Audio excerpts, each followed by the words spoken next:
Hello everyone, welcome to Unacademy's YouTube channel. Let me check if the stream is coming up in YouTube or not. After that, we will jump straight into the class.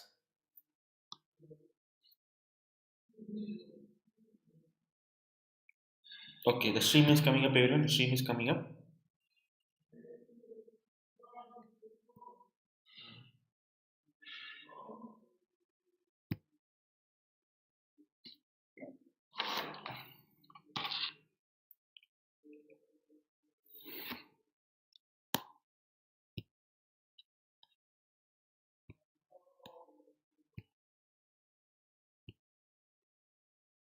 Give me a moment here.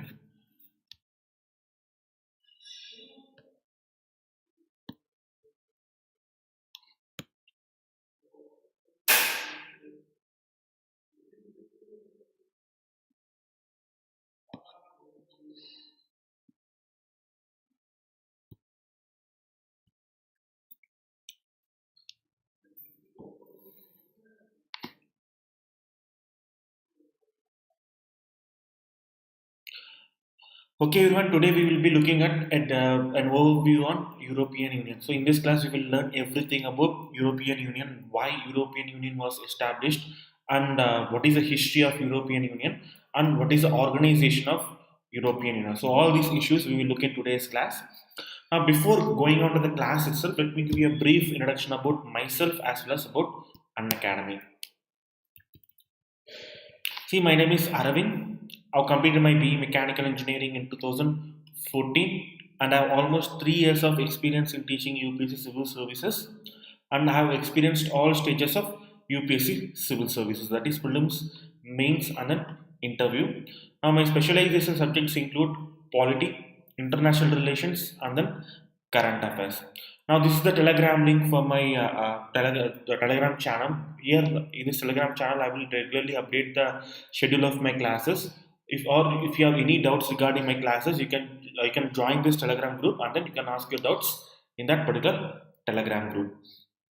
Now, what will you get by subscribing to Unacademy? See, by subscribing to Unacademy, you will get access to daily live classes where you get to watch those classes. You can rewatch old classes, and then if you have any doubts, you can ask those doubts if you like. Now, this rewatchability feature is very, very important because with offline institutions, or if you are going for a traditional institution, you won't be able to rewatch your old classes in case you want to revisit your old classes or if you have any doubts regarding your previous classes. But with Unacademy, you can rewatch your old classes.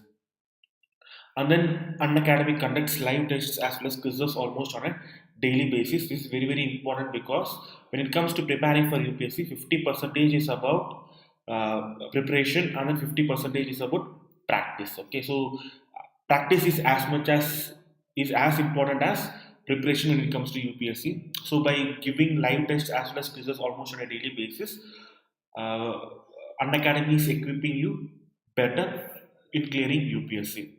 And then all courses in Unacademy are structured courses so that the learning process for the students becomes much easier. And then you will get unlimited access to videos concerned with the examination that you're subscribing for. For example, if you're subscribed for UPSC examination, you will get unlimited access to videos concerned with UPSC examination. And also Unacademy serves as a platform where top educators they get to share their knowledge with students who hail from all over India. Now top educators like Aman Sharma, Deepanshu Singh, Ashish Malik, they get to share their knowledge via Unacademy platform. Now, importantly, Unacademy covers syllabus in a very comprehensive manner. So, okay, so that each and every nook and corner of UPSC syllabus will be covered by Unacademy. Not only that, the same syllabus will be covered by Unacademy multiple times by multiple faculties. So, if you're not satisfied with one session or one faculty, you can immediately switch over to another faculty. Okay, so Unacademy is trying to democratize the entire learning process itself by giving you the choice of at what time you want to learn from where you want to learn from, and from whom you want to learn from. Okay, so Unacademy is giving you the choice of learning. So this is very, very good when it comes to preparing for UPSC because you will have the choice of all these three things. Now, these things you won't be getting in case of any offline institutions. Now, I suggest you guys download Unacademy Learning app in case you wish to uh, prepare you study from Unacademy very effectively, because with Unacademy learning app you can you can keep track of your learning goals very easily. And if your favorite teacher is about to take a class via Unacademy, you will get notification via Unacademy learning app. Now, these are the amounts charged by Unacademy for plus subscription. Now, these amounts are very less compared to offline institutions where you will be spending upwards of 4 to 5 lakh rupees. Okay. Now, these 4 to 5 lakh rupees will include things like fees, food, rent. But with Unacademy, you won't be spending a dime on either food or rent, because you'll be learning from the comfort of your home itself. But even with fees, the upfront cost with Unacademy is very less. Now, Kamal, very good evening, Kamal. I hope you had a wonderful day. Now, on top of very meager sum that Unacademy is charging you, if you're using my code Aravind V, you will get 10% as offer. So instead of paying 44,000 rupees for 1 year platform, you'll be paying only 39,600 rupees. Okay, so please, guys, don't forget to use my code Aravind V in case you are planning to subscribe for Unacademy. Now, even with iconic platform where you will get access to your personal coach. Now, this personal coach is some of the most experienced faculty in UPSC platform, and somehow you will get UPSC itself. Okay, so they know all about how to clear UPSC and the kind of struggles students will face when they are preparing for UPSC. So, based on their experiences, they will guide you through the process of preparing for UPSC. And then they will also give you daily mains question and answer practice. As I mentioned before, UPSC is all about 50% study and then 50% practice. Okay, so this practice will come via daily mains question and answer practice, and then they will also give you with a study planner based on your preferences, and then they will give you personalized feedback based on your performances. Now, even under iconic platform, if you're using my code Aravind V, you will get 10% as offer. Okay, so guys, please don't forget to use my code Aravind V in case you are planning to subscribe for Unacademy. Okay, so that's it, everyone. So that's introduction and promotion done away with. That's introduction and the promotion done away with. Okay, let's move on to today's class. Let's move on to today's class.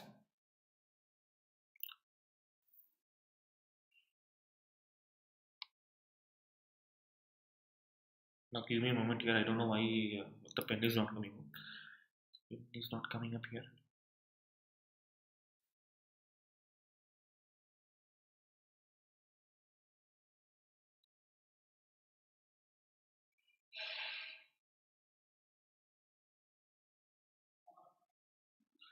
Okay, see everyone. Now first we have to discuss. Okay, European Union is an economic union. Okay, European Union is an economic union of European countries. Now first we have to discuss the issue of why European Union was needed in the first place. We have to discuss why European Union was needed in the first place. Now if you look at the reasons why European Union was needed in the first place, the first reason is because of the crisis of nation state system, because of balance of power. Okay, now what is this balance of power? What is this balance of power? If two countries, for example, if there are two countries A and B, now give me a moment here. Okay,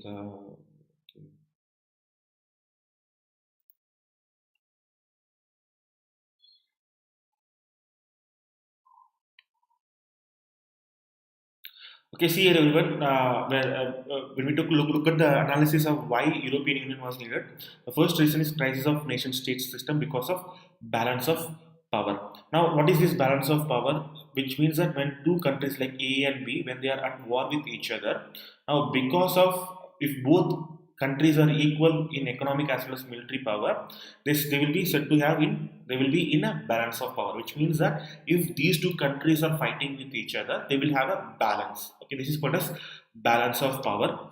Now, because of during 1900s and all, during 1900s and all, there were many strong European nations like UK, France, Germany. Okay, all they were all powerful countries in their own right. Okay, so since all these powerful countries they were existing in the same continent, naturally they will fight with each other. Okay, so just look at Asia right now. In Asia, what is happening here? China and India are emerging as some of the topmost powers in the recent years. Now, because of this issue, because both these countries are becoming very powerful, both these countries they will obviously come into war with each other. Okay, so this is called as crisis of nation state system because of balance of power. Now also nation states are under increasing threat because of invasion, collaboration and ideological division. Why specifically European countries? Why specifically European countries? Because right from 1800s onwards, European countries they pioneered industrial revolution. Because of this pioneering of industrial revolution, European countries became very powerful compared to other countries. Now, even before the emergence of industrial revolution, when there were two kingdoms were powerful enough, they will be always at war with each other. Okay, when, for example, Magadha kingdom and then you have Satavahana kingdom. These two are very powerful kingdoms. When they do exist in the same area, obviously they will come into war with each other. Similar to that, from 1800s onwards, European countries became very powerful because of industrial revolution, and modern military warfare was also brought forth. Now, for the first time in our entire human history, a war can be fought at a very global scale because of communication and improvement in modern warfare.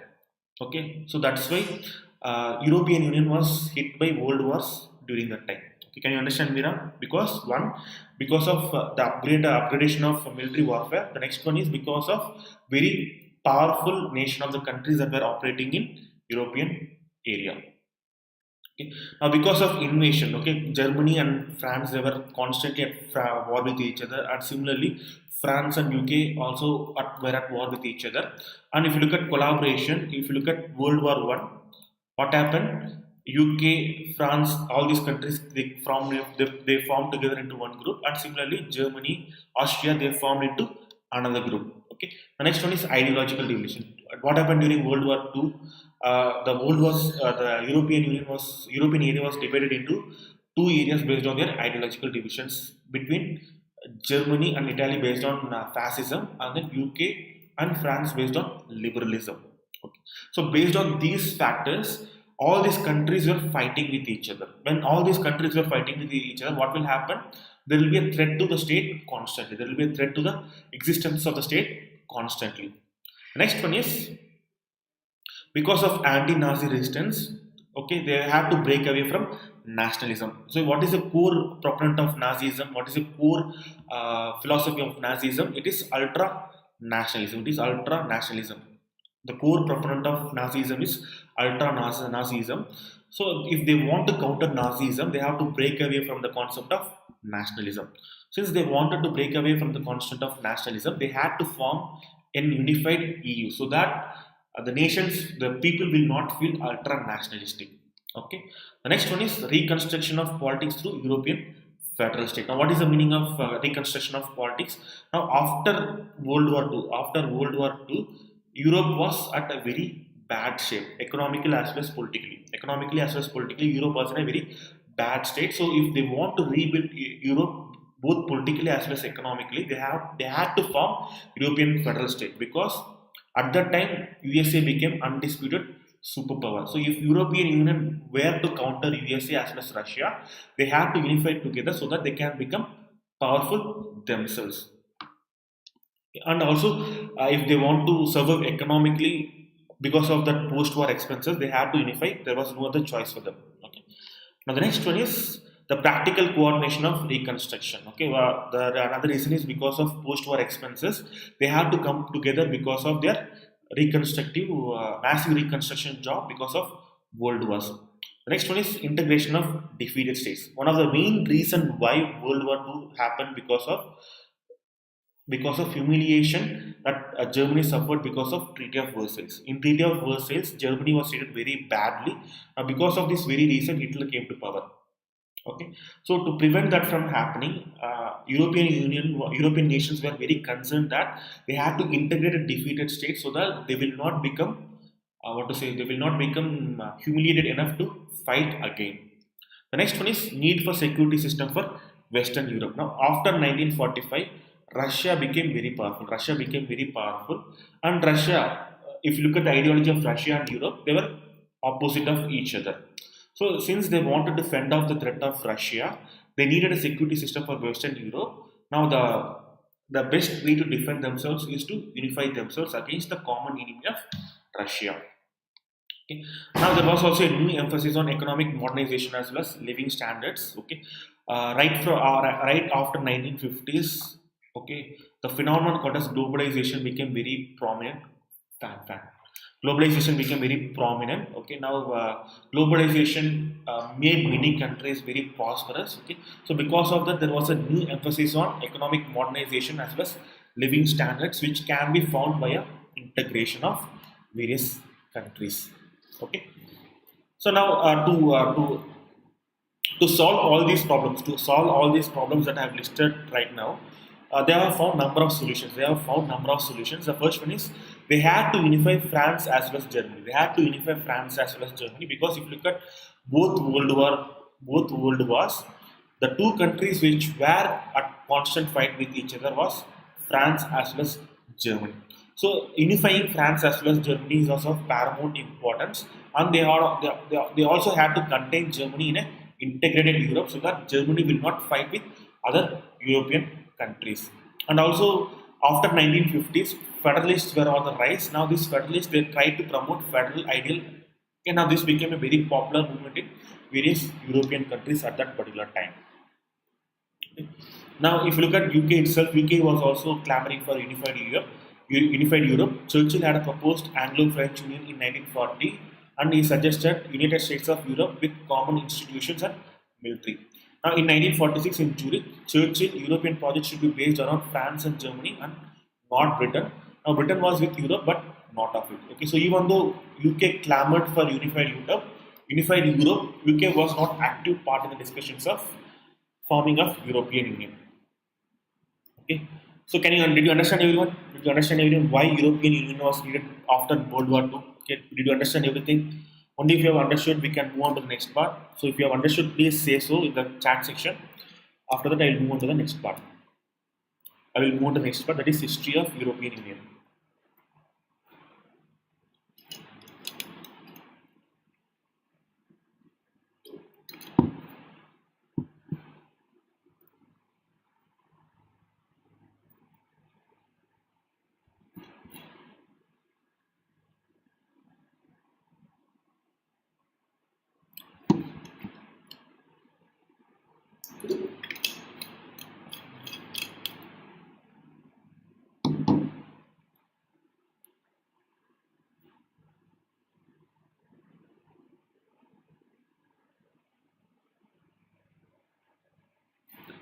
Okay. See, let's move on to the next part. The history of European Union. See, everyone. If you look at the history of European Union started from 1945. 1945, invasion of Germany happened. Okay. After that, the Allied occupation of Germany happened. Okay. Because of this Allied occupation of Germany, what happened? Western Germany was occupied by USA as well as other European powers, and Eastern Germany was occupied by Russia. Okay, so after this Allied occupation, Europe was divided into Western Bloc and Eastern Bloc. Now, Western Bloc obviously they subscribe to the ideals of liberalization, democracy, etc. Now, Eastern Bloc they subscribe to the ideals of communism, and centralization. Okay. Now, after 1946, what happened was that the European area, they required massive reconstruction plan. Now, because of this massive reconstruction cost, a European recovery program was started by the US. Now, this European recovery program was called as the Marshall Plan. Now, this Marshall Plan was crafted by the US Secretary of the State, George Marshall. This act saw United States giving out $13 billion, around $115 billion in 2008 prices to European nations that were affected by World War II, with a large chunk of this money going to Germany.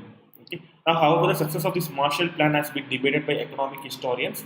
Some have estimated that the aid from Marshall Plan has contributed to less than 5% of Germany's national income during this particular period. Okay.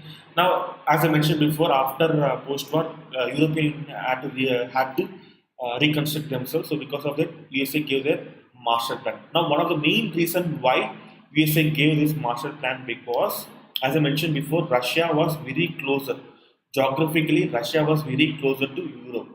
Okay, so if Russia were to occupy, already these countries like Germany, France, they were very weak because of war expenses. If Russia were to invade all these countries, it will be very easy for Russia. So communism will become the it will become very powerful in nature. So to prevent that from happening, USA devised a plan called as Marshall Plan. So because of this Marshall Plan, USA gave a lot of aid to countries like Germany as well as France to equip themselves so that they can fight against Russian invasion. Okay.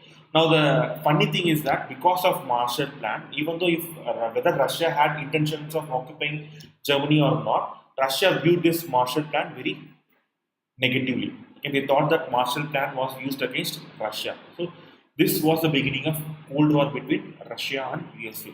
The Marshall Plan was one of the main reasons Cold War started to rise up between Russia as well as USA. Okay, so this is what Cold War is all about. Even though both USA as well as Russia, they took numerous steps. Okay, USA will think that Russia is taking this move to act against USA.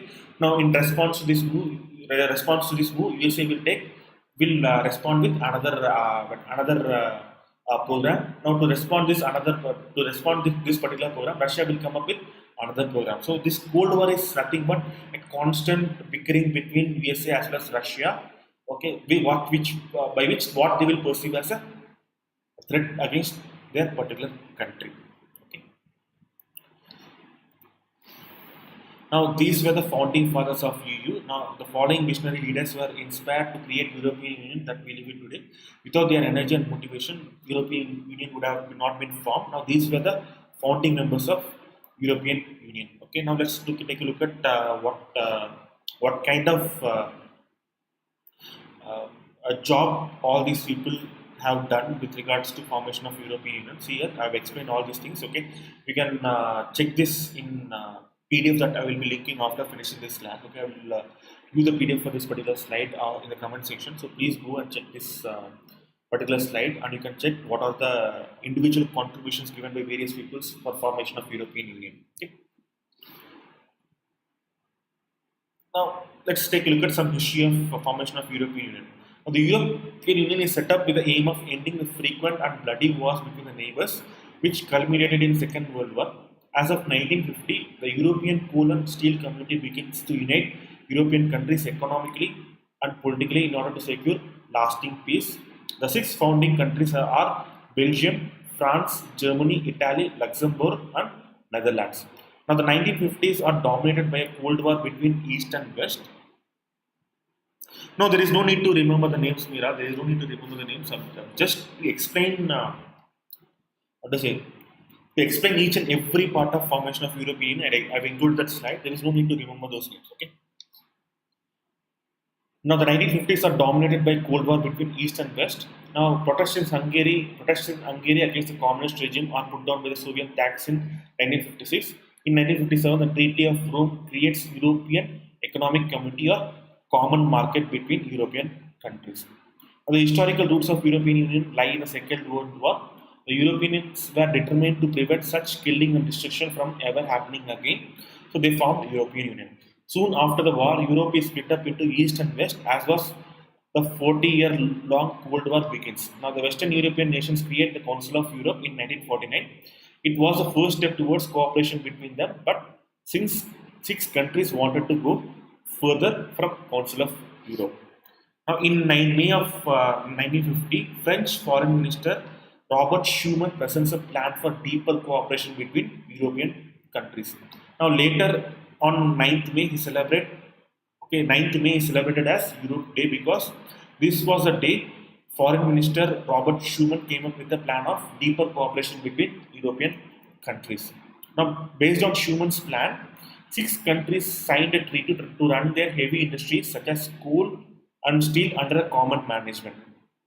Okay, so based on Schuman's plan, six countries, France, Netherlands, France, Italy, okay, and then Belgium, all these countries, they come together and they form a common management for running their coal as well as steel industries. Now, mind you, coal and steel industries were very big at the time. Okay, right now IT and what to say, IT services are IT as well as service industry is the forefront when it comes to economic GDP. But at the time, coal and steel industries were very important for individual countries.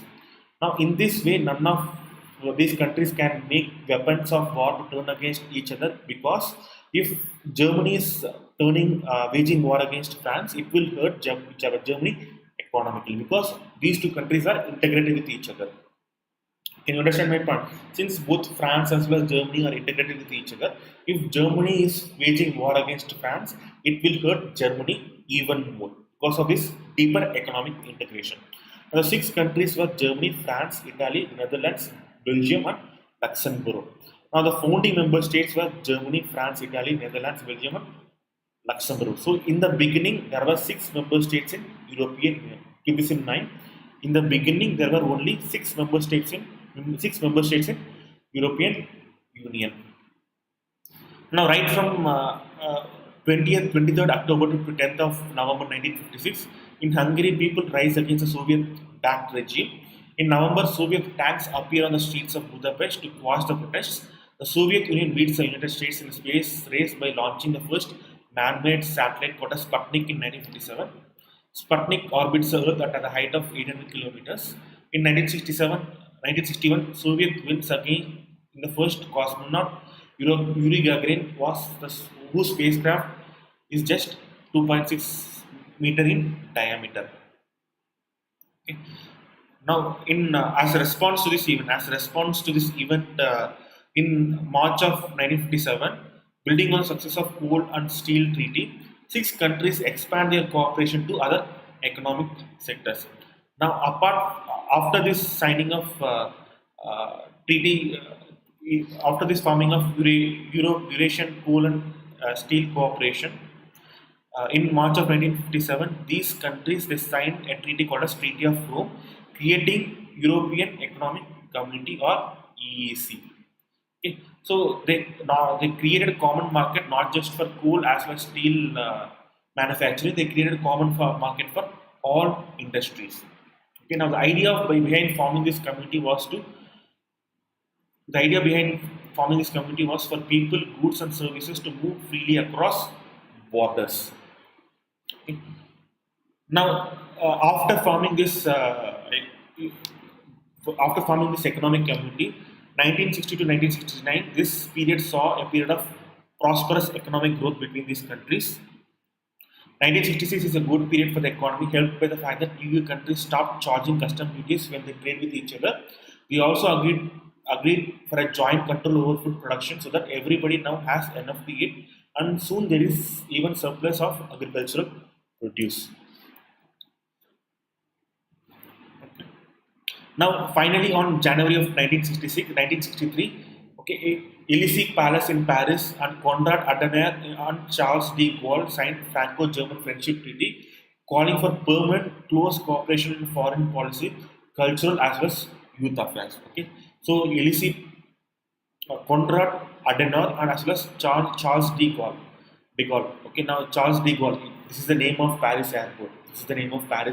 If you have been to Paris airport, it's a wonderful airport. Okay, this is the name of Paris airport is Charles de Gaulle. Now, Charles de Gaulle as well as Konrad Adenauer in Germany, they signed Franco-German Friendship Treaty, calling for a permanent close cooperation on foreign policy as well as cultural and youth affairs. Now, after signing of this treaty, the reactions by two leaders were almost stereotypical. On the one hand, there was a passionate Frenchman who enthused that my heart overflows and my soul is grateful that I have signed this treaty with the Chancellor. No one on this planet can fail to appreciate the immense importance of this particular act.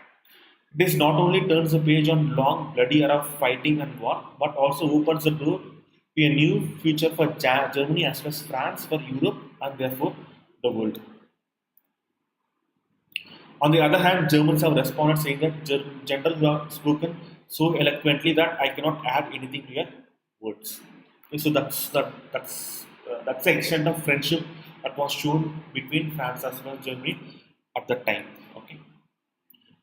Now, if you look at the period between 1970 to 1979, there was a growing community and there was a first enlargement. Okay, this period saw the first enlargement of European Economic Community.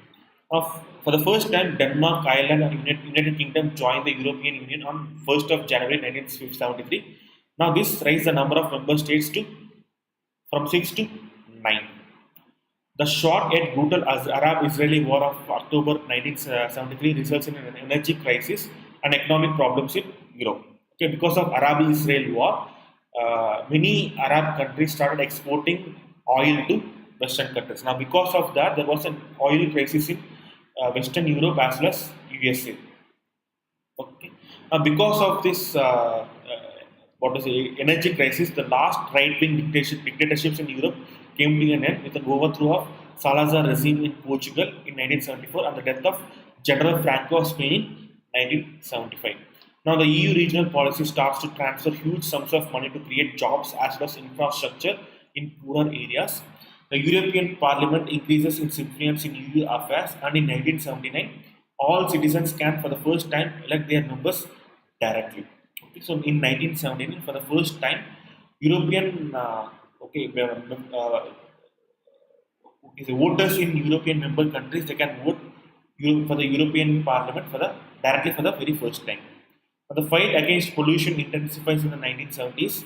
The EU adopts laws to protect the environment, introducing the notion of the polluter pays for the first time. Okay. Now, 1973, as I mentioned before, it saw the first enlargement of European Union to include countries like Denmark, Ireland, and United Kingdom. Okay. Now, between 1980 to 1989, it was a changing phase for Europe. The most significant event during this period was the fall of Berlin Wall. And the Polish trade union Solidarnosc and its leader Lech Walesa became household names across Europe and the world following the grand shipyard strikes in the summer of 1980. And similarly, in 1981, Greece became the 10th member to join EU. And Spain and Portugal followed later in 5 years. Okay, 5 years later, they joined. So now give me a moment here, everyone. Okay. So now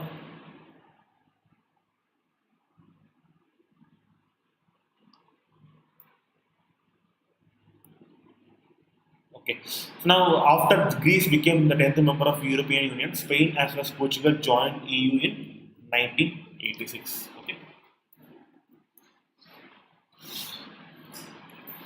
Now, in 1981, as I mentioned before, after Greece joining, European Union became 10 member states. Okay. And in 1986, after the joining of Spain as well as Portugal, European Union became 12 member states.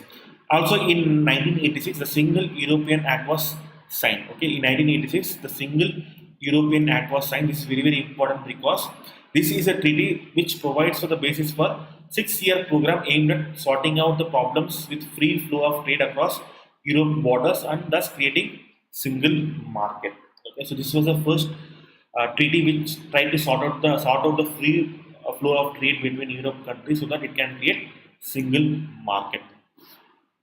Now, after signing of this Single European Act, the Berlin Wall was pulled down in November of 1989.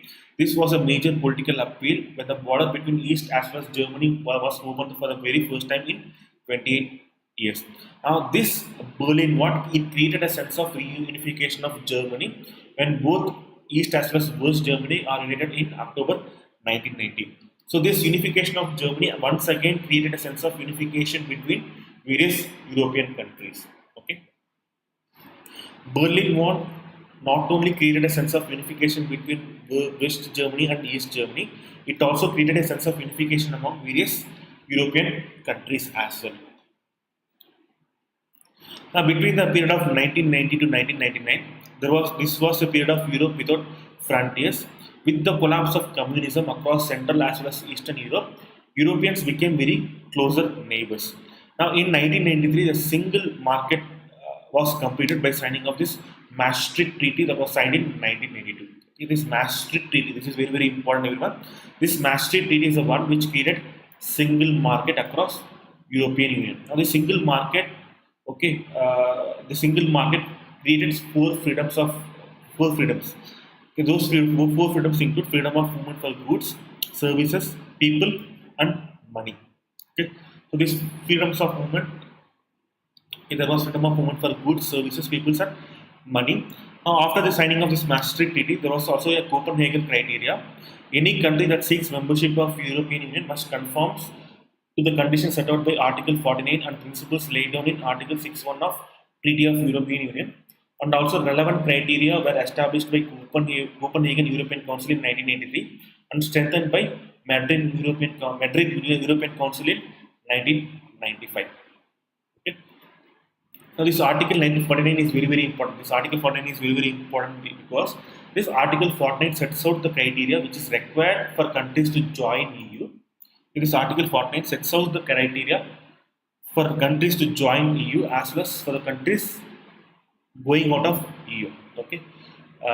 When Brexit happened, UK triggered Article 49. Okay. When Brexit happened, UK triggered Article 49 to come out of European Union. So this is very important, everyone. Article 49. So please remember this.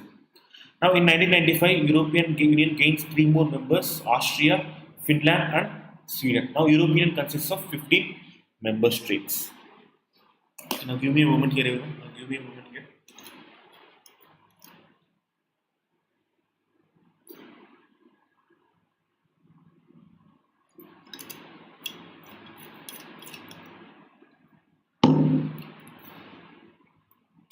So, by joining of Australia, Finland, and Sweden, European Union in 1995 became 15 member states.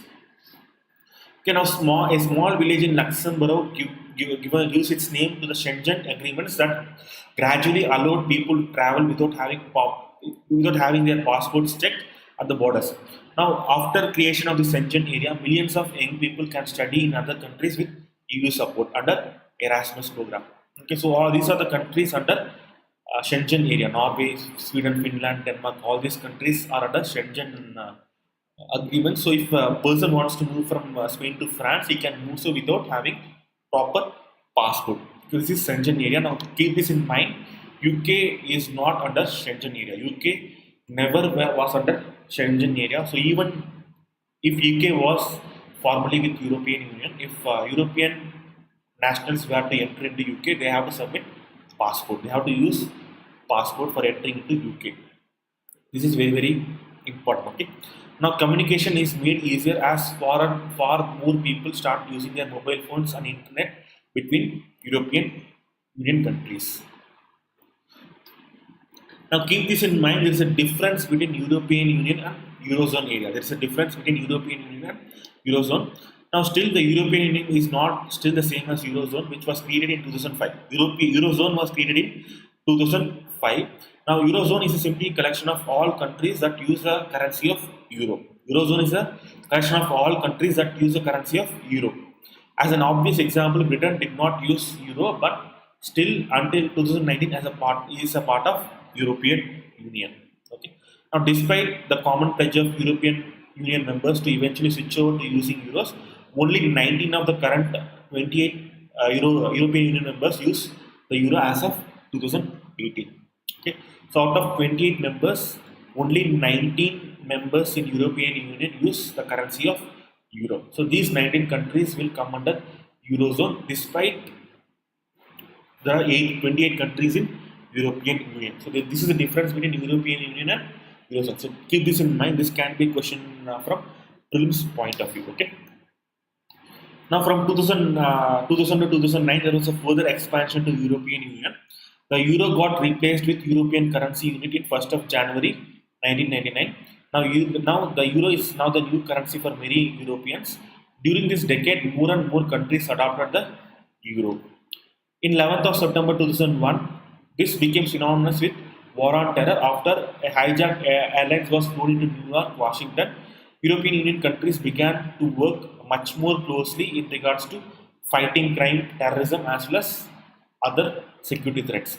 Now, the political divisions between East as well as West Europe are finally declared healed when no fewer than 10 new countries joined European Union, following Bulgaria and Romania in 2007. Okay, in 2004, around 10 East European countries. Around 10 East European countries like Latvia, all these countries joined European Union.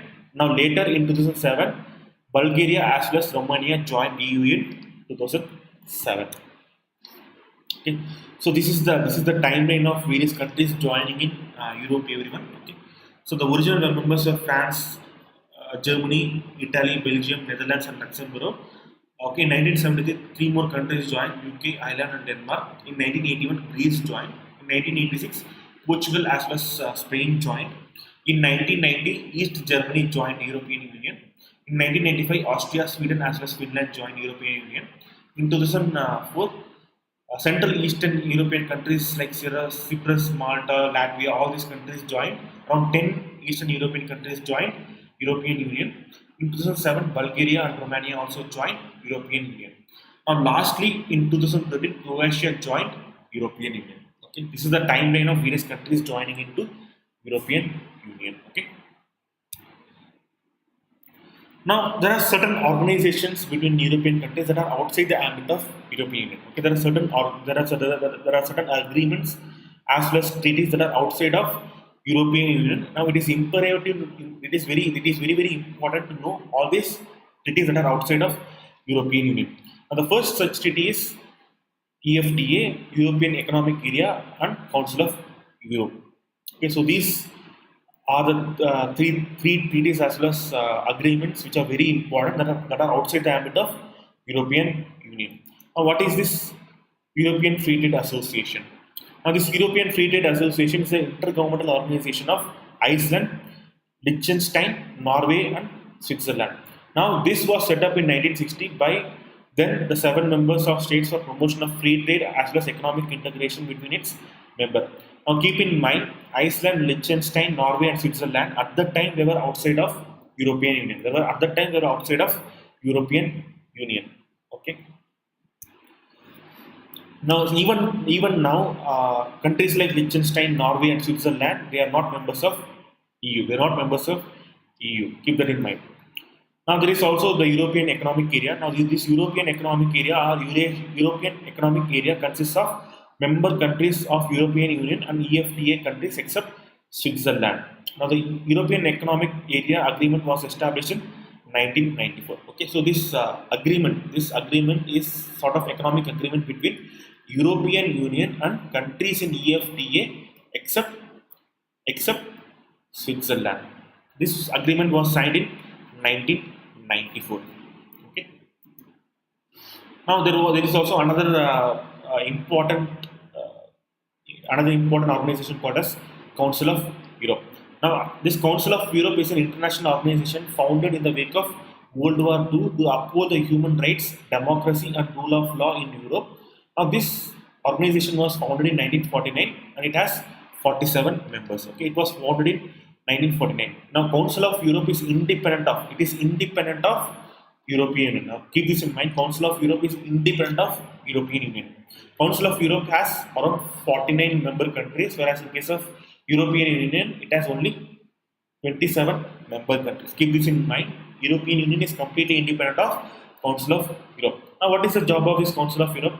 The job of Council of Europe is to uphold human rights. The job of Council of Europe is to uphold human rights in its member European countries. Now, the organization is distinct from its 27-nation European Union, although it is sometimes confused with it, partly because the EU has adopted the original European flag, which was created by the Council of Europe in 1955, as well as the European anthem, which was adopted by Council of Europe, which was later adopted by European Union. Now, no country has ever joined European Union without first belonging to Council of Europe. Now, this can be a prelims question. Which you have to remember. Okay.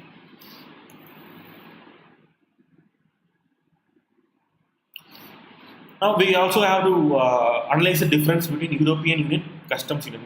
We should also know the difference of European Union, Customs Union. Now, give me a moment here.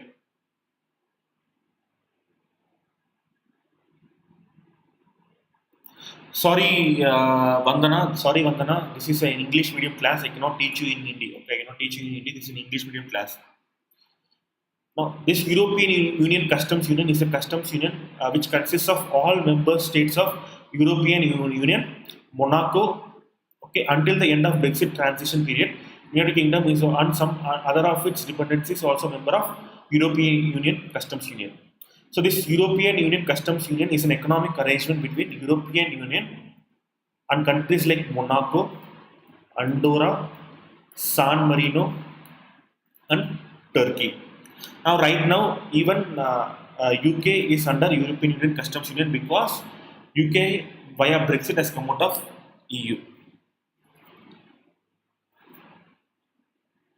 Why is Switzerland not part of European Economic Area? Mainly because Switzerland is already integrated enough with European Union. See, Switzerland is very neutral. Okay, Switzerland is very neutral. Even though Switzerland right now is not in any customs arrangement with any European country, you can freely move in and come out of Switzerland if you are a European Union national. Okay, so that's why European Switzerland it tries to be very friendly. Switzerland throughout the history it tries to be very neutral in certain issues. That's why Switzerland has not signed any agreement with European Union. Okay. Now, in addition to European Union Customs Union, the UAE is in Customs Union with Andorra, San Marino, and Turkey through separate bilateral agreements. Okay, through separate bilateral agreements. So here, this is the differentiated integration of various countries in UAE. This is the differential integration of various European countries. Now, countries like Macedonia, Ukraine, Georgia, Serbia, Moldova, Russia, Azerbaijan, Armenia, Bosnia, Herzegovina, Albania, all these countries, they are not members of any economic agreement. Keep this in mind. All these countries, they are not in any economic agreement with other European countries. Now, even though all these countries, they are not in any economic agreement with other European countries, they are still members of Council of Europe. Okay, so keep this in mind. This is the level of integration between various European countries. Okay.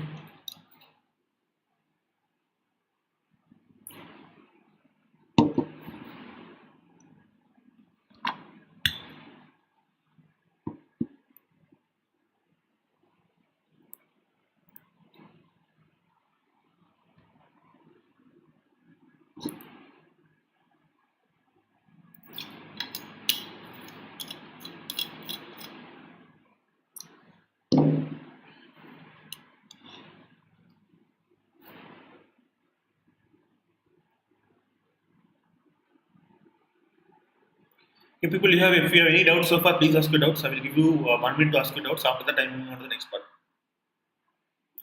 People, if you have any doubts so far, please ask your doubts. Okay, after that, I am moving on to the next part.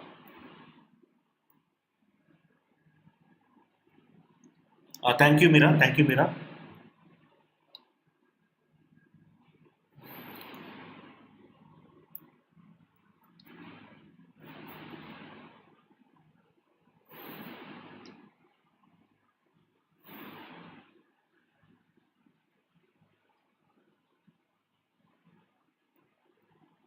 See, that's it for today, everyone. Now, the next part, how EU works, I will teach in the next class. Okay, so far I have discussed the history of formation of European Union. So far I have discussed the history of formation of European Union. Now, how EU works, I will discuss in the next class. I have some urgent work that I have to attend to, so I am planning to end this class. Okay, so if you have any doubts so far, people, please ask your doubts right now. In the next class, I will discuss how EU works. Okay, how the decision. How decisions are made in the EU and what kind of criticism is leveled against European Union and what is the crisis that European Union is facing right now and what is I will explain in depth about the concept of Brexit. Okay, why UK came out of EU and I'll also discuss what are the advantages of EU and how we can improve EU. All these things I will discuss in the next class, and also we will discuss how EU works.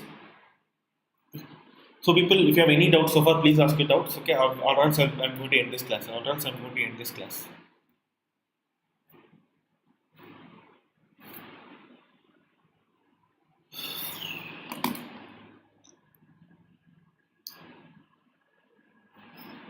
Of course, Mira, it's not working efficiently. One of the prominent criticism with EU is that, see here, everyone, with regards to India, what will happen, how our democracy works, people will elect representatives. People will elect representatives.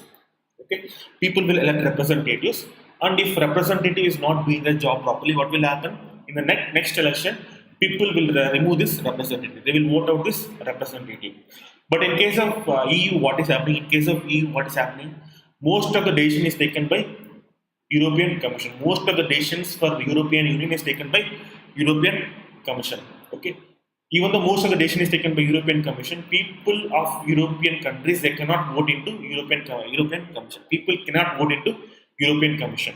But most of the policies which affect the people is taken by European Commission. So if people are not satisfied with the working of European Commission, they cannot vote out their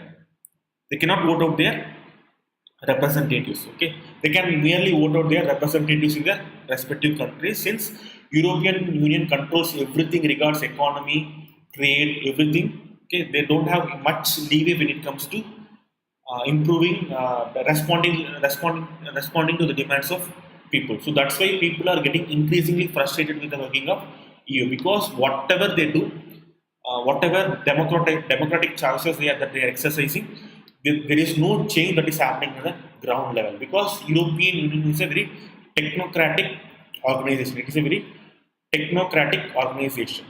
If you look at India, Parliament, it is composed of representatives selected by people. It is composed of representatives selected by the people. So they have a mandate to work for the people. But if you look at people who are elected for European Commission, European Council, European Council, all those things, these members are not elected by the people. They are technocrats. They are very experts in certain fields. They are called as experts. Okay. Now these experts they know nothing about the cost, the struggles that people are facing. So they are not accommodated to people's demands. So that's why many people are protesting against EU right now. This is the crisis that European Union is facing right now. Now, apart from this, also there is another crisis of European Central Bank, that which I will discuss in the next class. All these things I will discuss in the next class. Okay, Mira Patel, is it fine? Did you understand? Did you understand, Mira? Did you understand, Mira? Did you understand, Mira?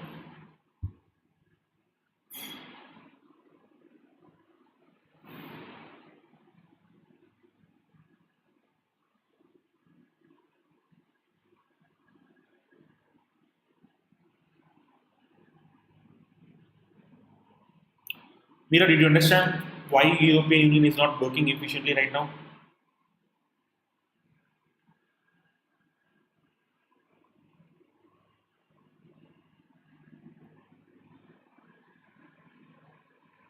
Okay. Any other doubts, people? Any other doubts?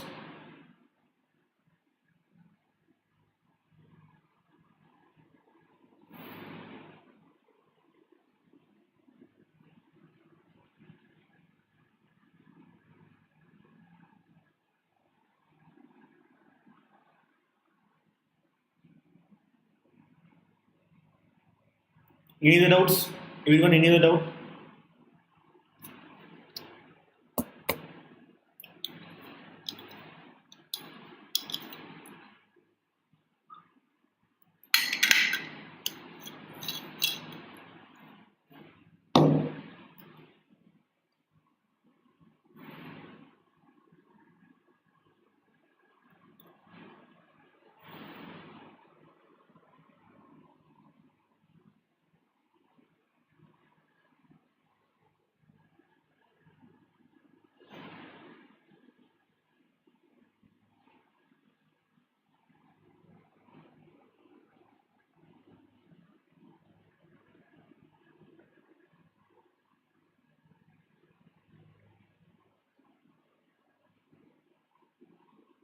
Okay, thank you everyone. I'm going to end this session. Thank you everyone. I'm going to end this session. Okay, so goodbye everyone. Have a wonderful day and have a wonderful night's sleep, wonderful sleep as well. So goodbye.